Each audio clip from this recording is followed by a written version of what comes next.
On est de retour. C'est la deuxième mi-temps de Sport Magazine et dans cette partie, nous parlons de la Ligue des Champions pour commencer. Mardi, les demi-finales de cette C1 commencent avec un Arsenal PSG. Les Gunners accueillent à l'Emirates Stadium les Parisiens. Pour commencer, déjà, les enjeux, c'est que les deux équipes n'ont pas été aussi intéressantes au cours du week-end. Il y a un nul du côté d'Arsenal et puis une défaite 3-1 face à Nice du côté des Parisiens. L'invincibilité tant cherchée par Luis Enrique tombe à l'eau. Mais aussi, il y a l'arbitre du match qui fait déjà jaser. Slavko Ventic, l'arbitre avait déjà dirigé le match précédent entre les deux équipes.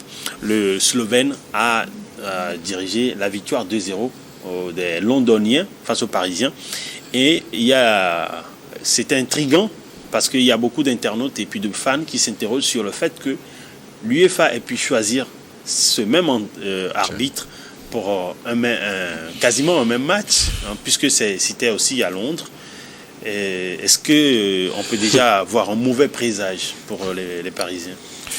Bon, moi je pense que déjà arriver en demi-finale de la Ligue des Champions, c'est tout un autre match. Laissons les à côté. Déjà, je pense que le Paris Saint-Germain, cette année, c'est jouer contre les équipes de la Première Ligue, les équipes du top 5 de la Première Ligue. Et jusqu'à présent, ils ont su,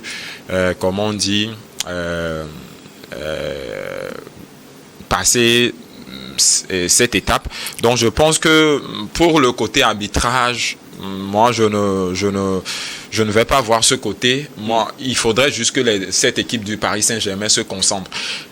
La nouvelle formule de la Champions League a fait qu'ils ont déjà joué contre l'Arsenal, ils ont perdu déjà à l'Emirates, mais c'est tout un autre match. Il faudrait, pour que Paris puisse passer ce cap, c'est rééditer la performance contre Liverpool. C'était une performance XXL. C'est-à-dire, quand tu joues contre les équipes anglaises, il faut mettre l'intensité.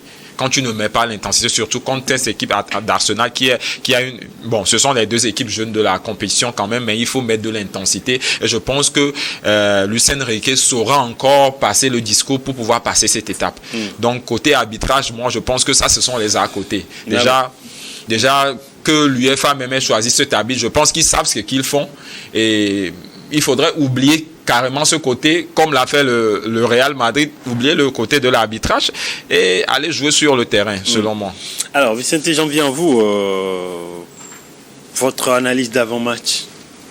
Ce sera quand même un match entre deux philosophies qui s'assimilent, qui se ressemblent, parce que Luis Enrique d'un côté, un ancien catalan, même s'il avait joué également au Real, et de l'autre, Mikel Arteta, un pur produit de l'école de Pep Guardiola. Et qu'il y a aussi Mikel Arteta qui connaît bien Paris. Il a joué à Paris il y a 18 mois. Effectivement, il a joué au Paris Saint-Germain. Donc je pense que c'est quand même un match entre amis, on peut le dire. Et puis les joueurs également. Et puis les joueurs également se connaissent. Mais quand on parle de Ligue des Champions, on parle quand même de duel. Donc sur le terrain, ce ne sera quand même pas un cadeau. Déjà que les deux clubs ont quand même leur esprit à la Ligue des Champions, puisque en championnat, comme vous l'avez dit en introduction, Arsenal a fait un match nul. De l'autre côté, Paris Saint-Germain a perdu contre Nice.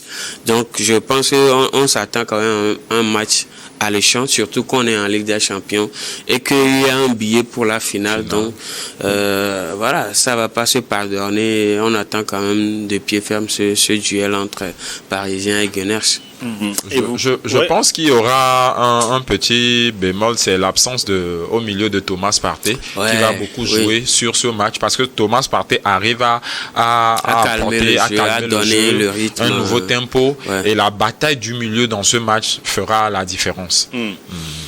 Alors, on va en revenir pour parler après le résultat. Ce sera donc des retrouvailles pour Mikel Arteta avant donc son retour au Paris Saint-Germain. Son retour au Paris Saint-Germain se jouera dans un peu plus d'une semaine, parce que le match retour également se jouera en mai, voilà, donc de ces demi-finales. Et on revient donc au Togo pour terminer cette émission. On va parler pour commencer de la Coupe de l'Indépendance. Semassi a remporté donc le tournoi 3-0. Vous attendiez à un si beau spectacle? C'était déjà une victoire acquise parce que je vais le dire clairement, le football ce n'est pas pour les corps habillés, c'est pour les civils. Alors. Déjà quand vous avez une équipe. Je suis pas d'accord avec vous. On connaît des corps habillés qui ont fait quand même des carrières professionnelles. Non, je refuse pas, mais en championnat, bon, on l'a vu la saison passée. Pourquoi ils sont tombés en D2 alors? Mais je pense que Oloufade est retourné à Semassi pour faire remonter cette équipe et il fait un bon travail. Félicitations à lui. Et pour cette finale de la Coupe de l'Indépendance, moi je me disais, je suis même pas parti sur ce match parce que je me disais que Semassi allait gagner et voilà, Semassi a gagné par 3 buts à 0. Si vous savez qu'ils allaient gagner, il fallait aller suivre le spectacle. Oh non, c'était pas la peine. Si je savais qu'ils n'allaient pas gagner là, j'allais aller. Okay. Donc voilà. Ouais, un mot. Non, c'était parti déséquilibrant ces deux équipes, comme Dodo le dit. Semassi avec tout ce que l'ancien épervier est en train de faire de ce côté-là, c'est tout simplement, même si on ne le voit pas, c'est exceptionnel ce qu'il est en train de faire. Et face à Dito, c'était quand même déséquilibré. Maintenant, on sait comment cette Coupe de l'Indépendance a été organisée. Ça fait rire, mais bon. Alors, je pense qu'ils ont voulu donner la chance aux équipes de la deuxième division. Ouais, bon, c'est ce que. Je pense que le temps était imparti pour encore jouer un petit tournoi. Donc après, bon, c'était quand même un beau spectacle. Et puis voilà, félicitations à l'organisation et surtout à cette équipe de Semassi. Alors, on va poursuivre avec les résultats de la 18e journée de la D1 Lonato. On aura, il y a encore un match à disputer. Ce soir. Mais en tout, on a déjà quasiment tous les résultats. Vous allez voir. C'est plus beaucoup de déceptions au nord du Togo parce qu'il y a eu, vous voyez, Asco qui a fait un nul face à Unisport. Il y a l'Étoile Filante qui a perdu, l'équipe de Lomé qui a perdu 3-1. Entente 2 qui a battu 2-0 Djoumbé FC. Et puis le match Bourlessou Espoir qui est reporté, qui sera donc joué ce lundi. Et l'autre partie des résultats, vous allez voir également Asco qui a perdu, donc ASK, pardon, autant pour moi, qui a perdu à domicile face à Estambo de Atakpamé. Et puis vous avez Aknour également qui a perdu à domicile contre Barracuda. C'est donc dire que les équipes du nord du Togo n'ont pas été aussi impressionnants sur ces 18e journées. Je pense que cette saison, sur ce championnat, les équipes du Nord ne font plus trop peur aux équipes du Sud, je pense. Et surtout, le départ de l'honorable Menyasingbe d'Asco, je pense qu'il y a eu un petit chamboulage dans cette équipe. Et les deux équipes du Sud, AC Barracuda et celui de la Estambo de Dacha, sont partis faire un hold-up. Surtout l'AC Barracuda. Moi, j'ai suivi le match de la première minute jusqu'à la dernière minute. Aknour a bien joué et l'AC Barracuda a su gagner ce match. Et félicitations parce que ils sont sortis de la zone rouge, parce que c'est tout ce qu'on pouvait leur souhaiter. Et l'Estambo de Dacha aussi, ça fait 2 victoires consécutives et ça leur permet d'engranger un peu de place sur le classement, donc félicitations à eux. Et de ce championnat, comme on l'a dit, il n'y a pas trop d'écart. Quand vous voyez de la première place jusqu'à la 5e place, c'est 2 points d'écart entre le premier et le 5e qui est la CK.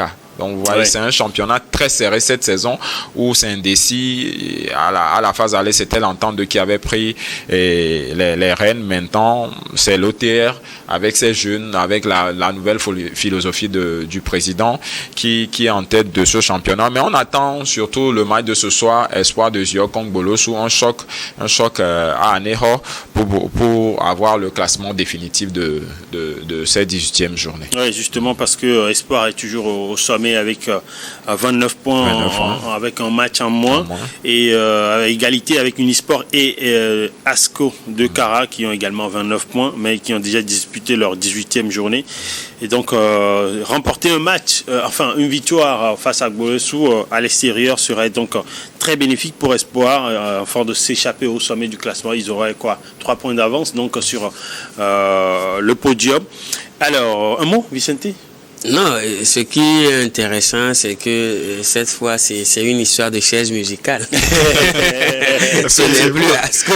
Parce que c'est qu'en deuxième, et puis voilà. Ça fait 5 ans qu'il règne. Après, c'est bien pour ces deux clubs-là, mais c'est aussi ennuyant que voilà, depuis 7 ans ou 8 ans, les mêmes clubs voilà, usent de leur hégémonie sur le championnat. Moi, je suis très content pour ces clubs-là qui essaient quand même de se passer la main à chaque fois à la tête du championnat. Cela démontre en tout cas un peu plus de compétitivité. Merci.